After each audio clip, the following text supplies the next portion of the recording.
میں کب تک حیران رہوں، کب تک اس زمانے کے اندر گھومتا رہوں، اور میری آنکھیں آپ کے لیے کیا ہیں؟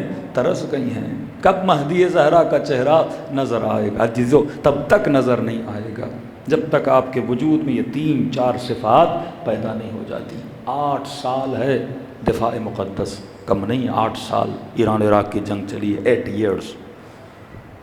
اس وقت آج جس طرح پارا چنار پہ کبھی طالبان والے اٹیک کرتے تھے، تو جب ہمارے مومنین کہتے ہیں جب ہم جنگ ہوتی تھی پھر وقفہ آتا تھا، پھر ہم اپنی لاشیں لے جاتے تھے اور ان کو کہتے تم اپنی لاشیں لے جاؤ، کہتے جب دیکھنے جاتے تھے ایسے ایسے قوی الہیکل بدن، لگتا ہی نہیں تھا کہ مثلا یہ کوئی افغانی ہیں، کہ کوئی قزاق، کوئی ترکمنستان والا، عجیب عجیب، یعنی ہر قوم کے افراد آئے شیعوں کے قتل و غارت کے لیے۔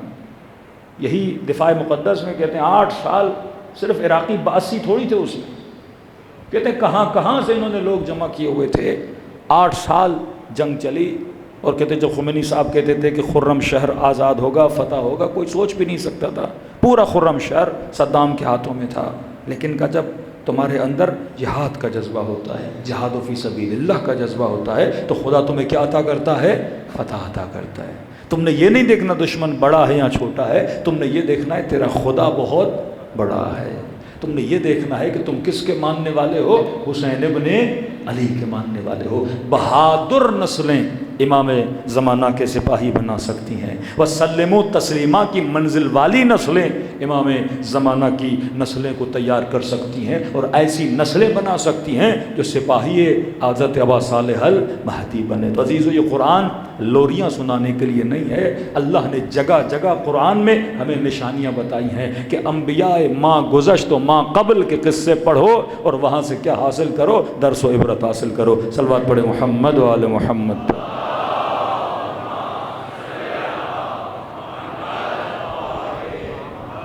فرمایا 3-4 چیزیں ہیں، بس تفصیل نہیں ہے، صرف اشارہ کروں گا، پھر انڈیویجول آپ جا کے تحقیق کر دیں۔ پہلا امتحان خدا کون سا لیتا ہے؟ اکنامک کا امتحان۔ بنی اسرائیل منو سلوا، اور وہ چھن گیا، اللہ نے کہا صبر کرو، حکومت بنے گی، تمہارے سب کچھ ملے گا۔ حضرت رسول خدا شاب ابی طالب، عجیب ہے، کہتے ہیں ایک کھجور 5 سے 6 لوگ کھاتے تھے، ایک کھجور۔ ہاں اللہ نے امتحان لیا، فتح مکہ ایسے نہیں ہوا۔ شاب ابی طالب امتحان میں پاس ہو گئے تو فتح مکہ، جنگ بدر میں لڑو گے تو فتح مکہ۔ تلوار کسی کے پاس تلوار تھی، کسی تلوار تک نہیں تھی مسلمانوں کے پاس، لیکن بدر میں فتح ملی۔ اللہ امتحان لیتا ہے، کبھی تمہارا مال چھین کے، کبھی فقر و فاقہ تمہارے اوپر دشمن طاری کرے گا، اس امتحان میں تو نے پاس ہونا ہے۔ دوسرا امتحان جہاد کا امتحان، تیسرا امتحان حکمیت کا امتحان کہ اپنے رہبروں کو اپنا حاکم و حاکم مانو۔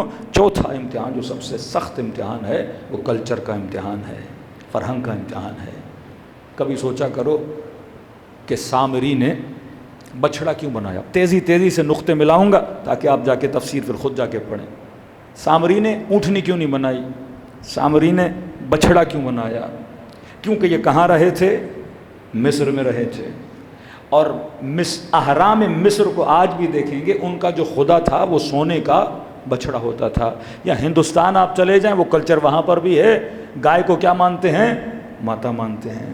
اور ہندو اکثر آپ کس کے شوقین ہوتے ہیں؟ سونے کے بڑے شوقین ہوتے ہیں، گلوں میں سونے کی چینیں، سونا دنیا میں کوئی اس طرح نہیں کرتا، لیکن ان کیا ہے؟ یہ وہی کلچر ایجپٹ ہے، مصر کا کلچر تھا کہ دلوں میں گائے کی محبت تھی۔ جب حضرت موسیٰ نے کہا تم نے بچھڑا کیوں بنایا؟ کہ میں نے ان کے دلوں میں دیکھا کہ محبت کون سی ہے، جو محبت تھی اسی محبت کو نکال کے میں نے ان کے سامنے رکھا، یہ سجدہ ریز ہو گئے۔ تو دشمن کا طریقہ یہ ہے، پہلے آپ کے بچے چھوٹے ہیں نا، کارٹون کے ذریعے سے آپ کے بچوں کے دلوں میں باطل کی محبت ڈالے گا، بے حیائی ڈالے گا، غلط چیزیں ڈالے گا، تاکہ ان چیزوں کا کیا بن جائے؟ عاشق بن جائے۔ اس کے پہلے کہ علی کا عاشق ہو، اسپائڈر مین کا عاشق بن جائے گا، آئرن مین کا عاشق بن جائے گا، باطل چیزوں کی محبتیں اس کے دل میں ڈال دے گا تاکہ یہ تھوڑا سا حق سے کیا ہو جائے؟ دور ہو جائے۔ اس کی ساری ایکٹیویٹیز لہو و لعب کی ایکٹیویٹیز ہو جائیں گی۔ اب جب محبت ڈال دی نا، اب بچپن سے ہر بچہ اسکول میں جا رہا ہے اور سن رہا ہے کہ سپر پاور کون ہے؟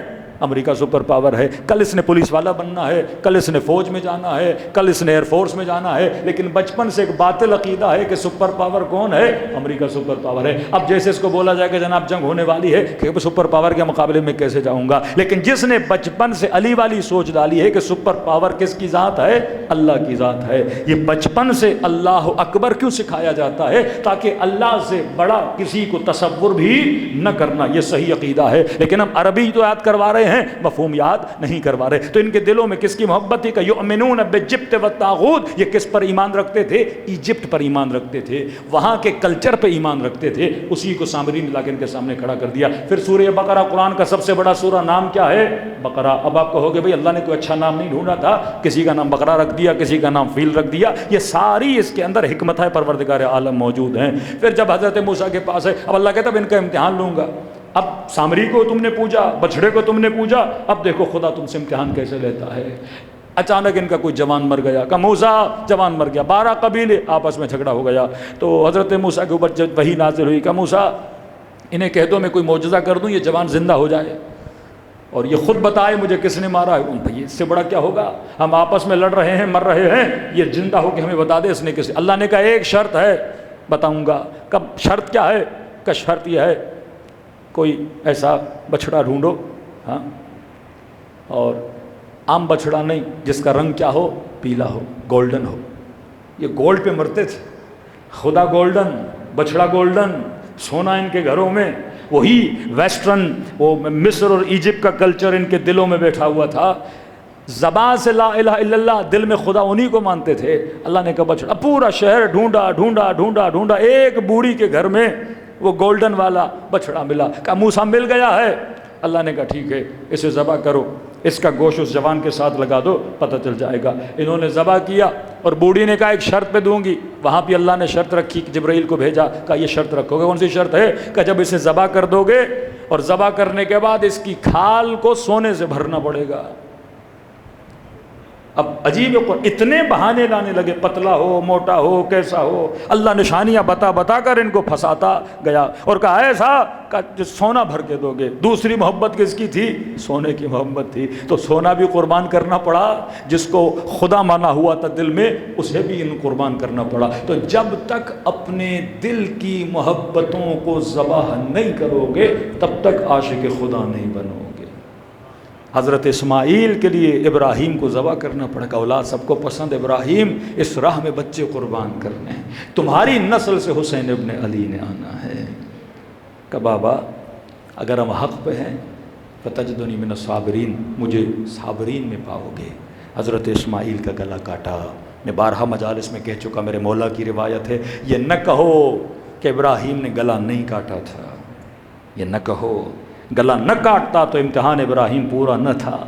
کہ ابراہیم لے کر گئے اور یہ امید لے کر جائیں کہ نہیں خدا تو اسماعیل کو بچا لے گا، بس اللہ ایسا ہی میرا امتحان لے رہا ہے۔ کہ نہیں، اینڈ تک اللہ نے نہیں روکا ابراہیم کو کہ اسماعیل کو لٹایا۔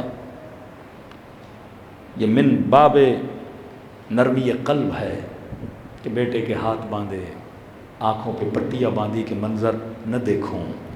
کہتے جب چھری ہاتھ میں لی اور ابراہیم نے اسماعیل کے گلے پہ چلائی، معصوم فرماتے چلائی، نہ چلاتے تو امتحان پورا نہیں تھا۔ تبھی آپ پڑھتے ہو جب واپس آئے تو اسماعیل کے گلے پہ چھری کے نشان تھے، اور ہاجرہ پریشان ہوئے، زار و قطار گریہ کرنے لگی کہ میرے بیٹے کا گلا کاٹنے گئے تھے ابراہیم۔ اللہ فرماتے چھری چلائی، 3 بار چھری چلائی۔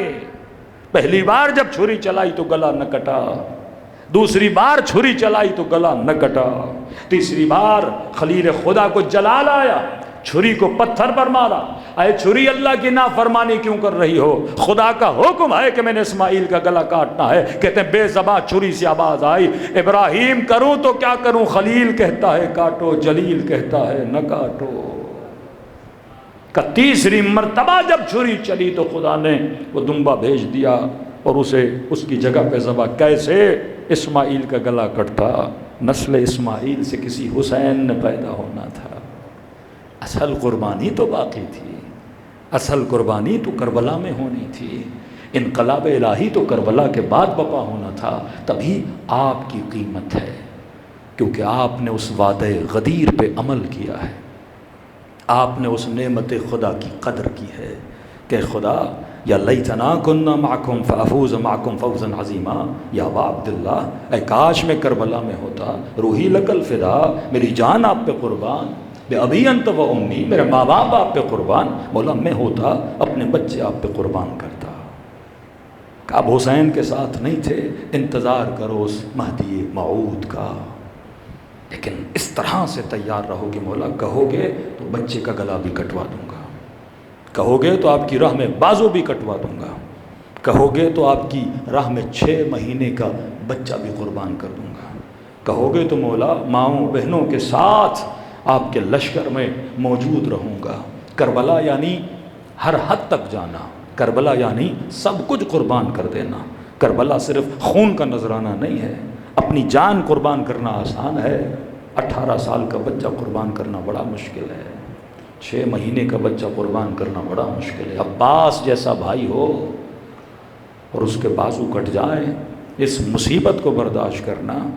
آغائے شیرازی بزرگ کہتے تھے یہ جب سنو نا کہ علی کی بیٹی شرابی کے دربار میں گئے، کہا ان تمہاری بہن نہیں ہے، تمہاری بیٹی نہیں ہے، گریہ اس پہ کرو کہ یہ علی کی بیٹی ہے، یہ زینب کبریٰ ہے جسے اس دربار میں لے جایا جا رہا ہے، تبھی یہ مصیبت کبریٰ ہے کہ یہ وہ مصیبت تھی جس پہ آسمان اور زمین نے گریہ کیا۔